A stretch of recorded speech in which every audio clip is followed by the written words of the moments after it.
Monster Hunter has one of the weirdest reputations in the gaming community, as the consensus seems to be that no one likes it on their first try. It's weird for such a specific feeling to be such a widespread experience, and yet, I can't help but feel there's some truth to it. I played both Worlds and Rise, and it wasn't until last year's Monster Hunter Wilds that I felt the series properly clicked with me.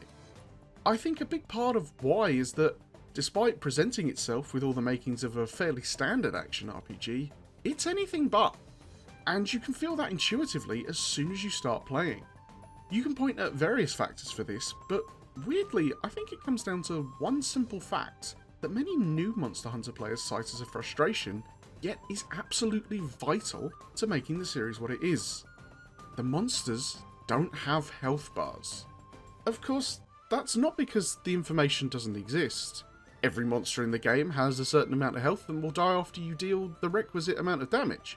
But the game keeps that information completely hidden from the player.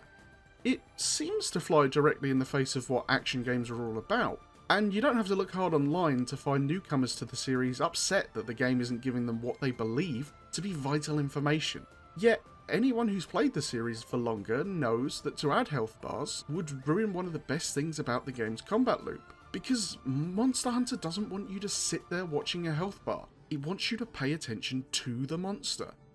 While in a Dark Souls game, the push and pull of chipping away at a giant health bar adds to the tension of the fight, with each big inch of the big red bar you remove feeling like monumental progress, as well as being a good way to track your overall progress from multiple fights, that's not what Monster Hunter is about.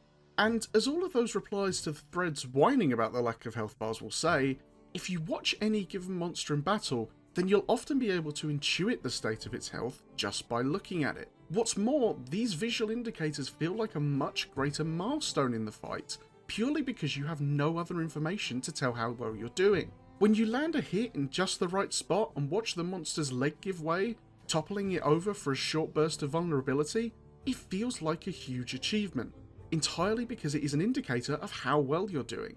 And no matter how massive and menacing your foe, it creates the feeling that you've got them on the ropes. Not to mention that toppling a beast by crippling its limbs also earns you some instant gratification in the form of monster parts that you can then use to upgrade your gear when the fight's over. That's far from the only indication monsters give you too, as while watching a monster fall over and expose its weak points might be satisfying, what's even more satisfying is when it decides to turn tail and flee. It makes you feel powerful because this giant creature is running away from you. But it also acts as a marker of progress, as monsters only do this after a certain damage threshold has been reached.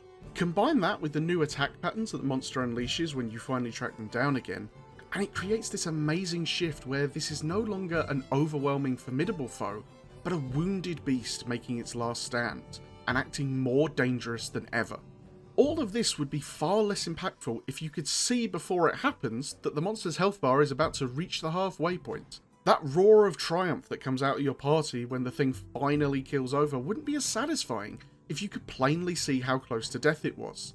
I'm fascinated by this part of the game design process, where you need to decide precisely what information your players don't need, or at least what information could be conveyed in ways much more interesting than a simple bit of UI. Because Monster Hunter isn't the only game to take this approach. You'd think more traditional Souls-like boss battles wouldn't work without a health bar, and yet the Hollow Knight games would disagree, as it never tells you how much your enemy has. Instead, it uses many of the same techniques, where you can mark your progress by how many times you stun an enemy, or at the points when they bring out new attack patterns to signal your progress. And again, it has the same effect, where you're so deep into a fight that you know the boss is surely about to fall any second now, but you can't be sure. So you still have to remain cautious in case the boss actually had more health than you thought and your reckless all-out attack sends you back to the beginning of the fight. Enemy health is far from the only piece of information that can be obscured though. Something Hollow Knight knows all too well. It practically revels in not telling the player things, down to the simplest fundamentals of where they are. Hollow Knight's mapping system is another thing new players find annoying, yet is vital to making the game what it is. Unlike a lot of Metroidvanias, you don't uncover the map simply by entering each new room. Instead, you have to track down the cartographer, who will then sell you the map, provided you have the currency to do so. In a game that so heavily focuses on exploration, being limited in how you track your progress can be frustrating, especially when, in exploring elsewhere to build up the currency, you accidentally hit the trigger point that makes your cartographer friend disappear off elsewhere, leaving you to have to find them all over again before you can get your precious map.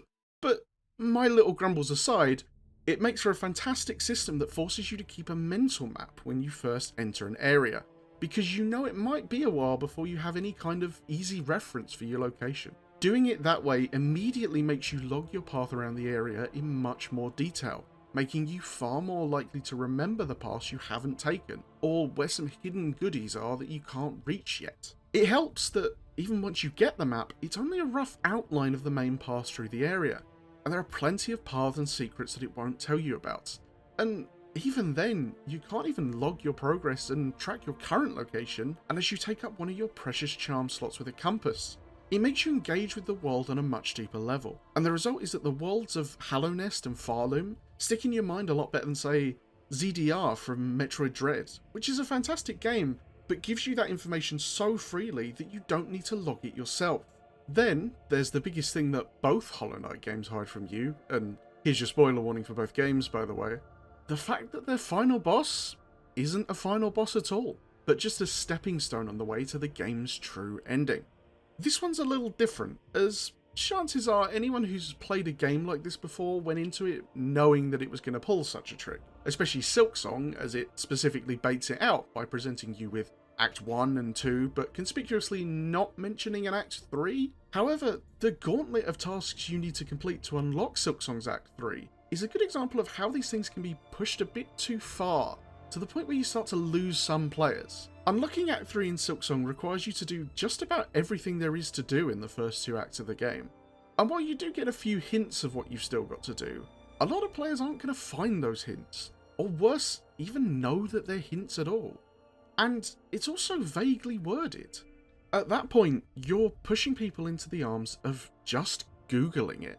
And while that's fine, it does reduce the remainder of the game's content to checklists of tasks, and that's the point at which a player will start to switch off.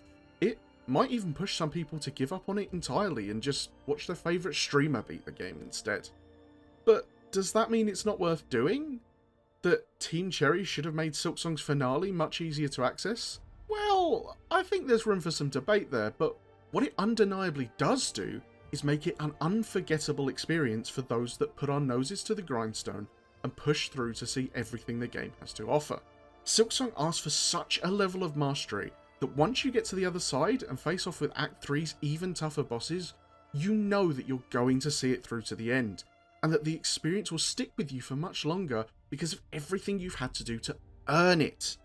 In a way, you have your very own personal story that goes alongside with the game itself. It's a journey personal to you. That begs the question though, how do you take that idea even further?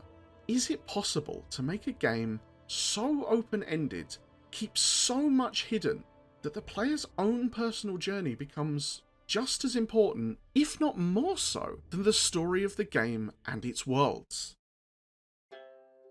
Outer Wilds doesn't even tell you why you're there in the first place. You don't have any objectives, you don't have any idea of what you're supposed to be doing. Maybe coming into it you knew the basics from whoever recommended it to you. The idea that it's a time loop game where the sun explodes every 22 minutes, and your general overall objective is to work out why. However, when you boot it up for the first time, all you get told is that you're in a solar system, there's a spaceship waiting for you, and the rest is up for you to work out. The result is that you get spat out into the solar system a completely blank slate, ready to absorb and interpret every new piece of information under a completely unbiased mindset. In a game like Silksong, it can sometimes be frustrating to find a path that leads to a secret or collectible when you're actually looking for the way forward. However, because Outer Wilds doesn't give you any preconception of what your critical path is, every little discovery feels like you're making progress towards some grand goal that you're not even really aware of yet. The time loop helps this idea too, as it stops you from going too deep down a single rabbit hole before you're reset and forced to take a new approach. You never sit there for ages stuck on a single idea, because as soon as you get deep enough to be in that kind of position, the game snaps its fingers and puts you back to where you started. And rather than sitting in a single location trying to work out what it all means, you're immediately encouraged to go somewhere else and use whatever information in tandem with what you already know to find your next answer. That said, it does still suffer from the same problem I mentioned earlier, where it's so obtuse that a lot of players are going to instinctively bounce off it. And unlike in Silksong's case, it's quite hard to simply look up a guide because the question of what do I need to do next has no single answer. Instead, you just have to keep trying stuff at places you haven't visited yet until something finally gives. Or you accidentally use a spatial anomaly to duplicate a drone and shatter the fabric of space-time. Whichever happens first. But putting aside the cynical money-making side of game production, what does it matter if a bunch of players bounce off it? If they decide it's not for them?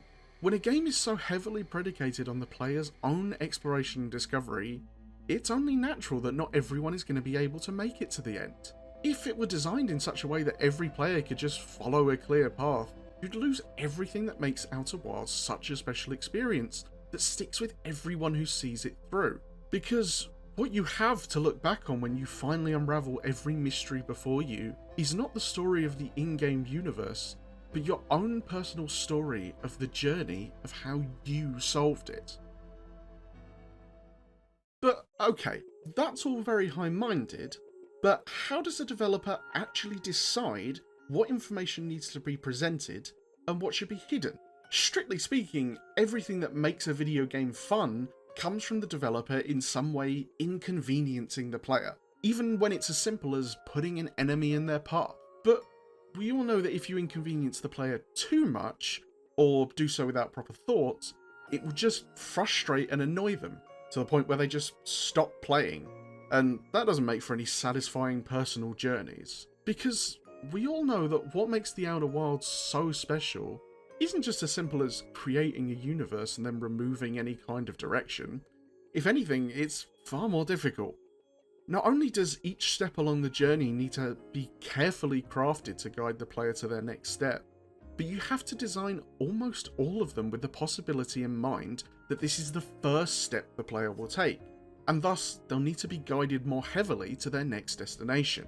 Of course, there are all sorts of subtle tricks that the developers use to influence you and covertly tell you what the ideal first steps would be without you even realising that's what they're doing, but that's a topic for a different video. My point is that you can't just take information away from the player at random and expect it to create an interesting gaming experience. And what's more, whatever you do take away, you need to come up with some more subtle way to convey a hint of that information, so that the player doesn't feel completely lost without it. Like Monster Hunter's subtle way of conveying monster health, or Outer Wilds' branching network of hints and clues. The question I believe is most important is whether hiding certain information would make the player approach the game from a different angle, and whether the resulting challenge would be interesting and fun, or just annoying. Take last year's sleeper hit Atomfall as an example. That game could have just been a more traditional Fallout style experience, where you're given quest markers aplenty and always told exactly where to go.